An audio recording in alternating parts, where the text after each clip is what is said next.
The following podcast was produced and edited by members of Arlington Community Media, Inc., or ACMi, the Community Access Center for the town of Arlington, Massachusetts. Find out how you can make your own podcast at acmi.tv and support us. With cable TV on the decline, donations from listeners and viewers like you are now more important than ever. If you are a business, become an underwriter at acmi.tv/sponsor and lift up this local community resource.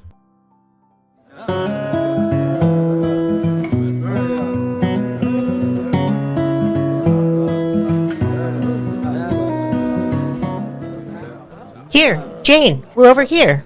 Hi, sorry I'm late. Finding parking was really hairy. I finally found something down Mass Ave near Robbins Library. Don't worry. Catch your breath. We just grabbed some beers. Got one for you, too. Thanks, Jennifer. So what's up, Mr. Revere? What's up? Well, cheers, Jane. Okay, let's go. Welcome to the first edition of Riding with Revere, a celebratory series visiting and revisiting the towns that played a role in Paul Revere's ride leading up to the American Revolution. I'm your host, Jennifer, and Jane and I are here sharing a beer at the Jason Russell House in Arlington Center with silversmith, industrialist, and patriot Paul Revere. Hello. With us, we have Jane, an Arlington local who shared with me recently that she'd like to learn more about the town. Hey, everybody.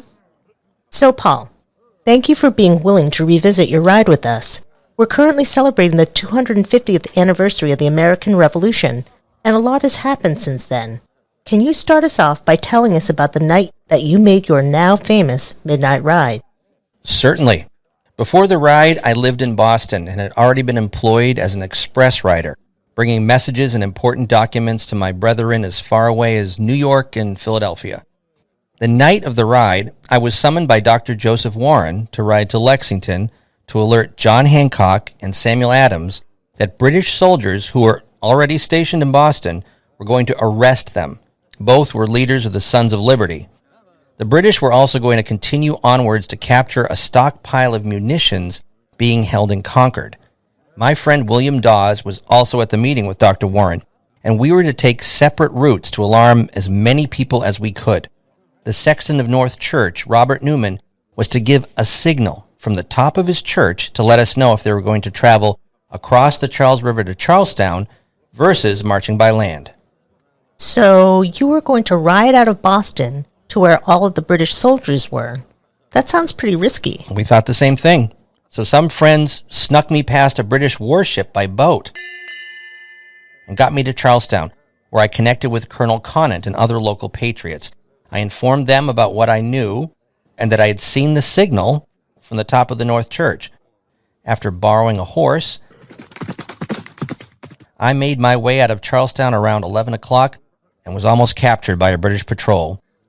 So I decided to change my route, and I rode through Medford and Menotomy. Menotomy? You mean Arlington, right? You call it Arlington now, but back then it was called Menotomy. Ah, okay. So I rode through Medford and Menotomy, alerting my brethren that British soldiers were coming.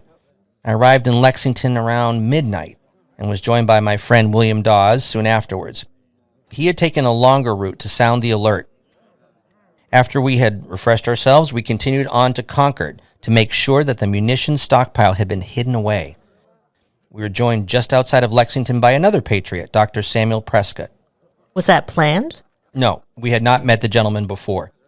But after talking with him for a bit, William and I realized that he thought as we did.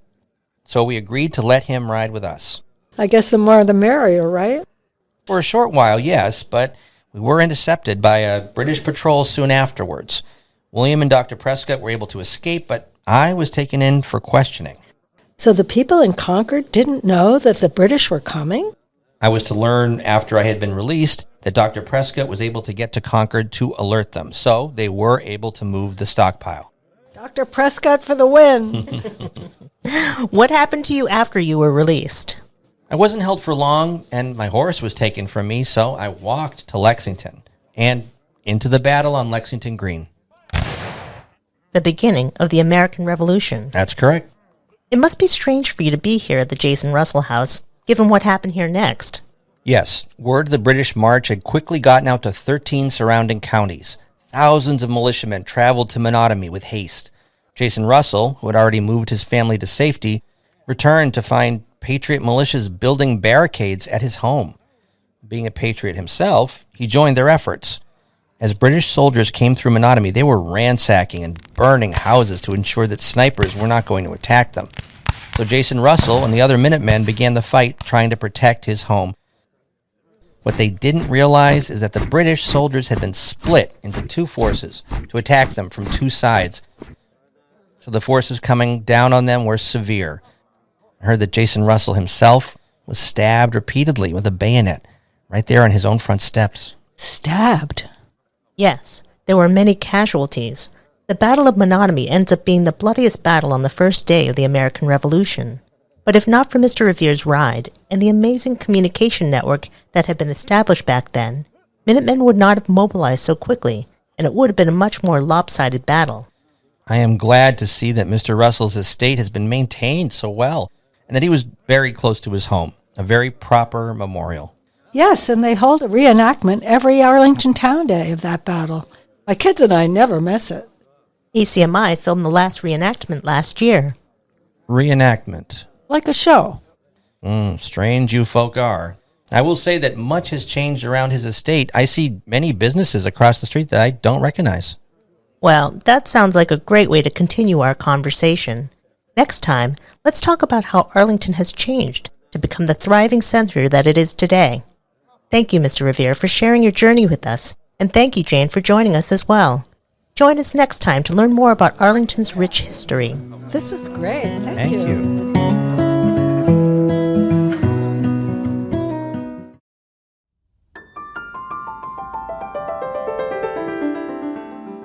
Hello. We hope you've enjoyed listening to Riding with Revere, produced by Jen Coe and Doug Flateau, with the voice of Jane by Janice Brodman and Charlotte Pierce, with support from Karen Dawson. This podcast has been recorded at ACMi, the Community Access Center for Arlington, Massachusetts. If you'd like to learn more about ACMi, just visit our website at acmi.tv and find out ways you can create and support this community resource. ACMi productions are only made possible with your support. Visit patreon.com/ACMi to learn how you can help.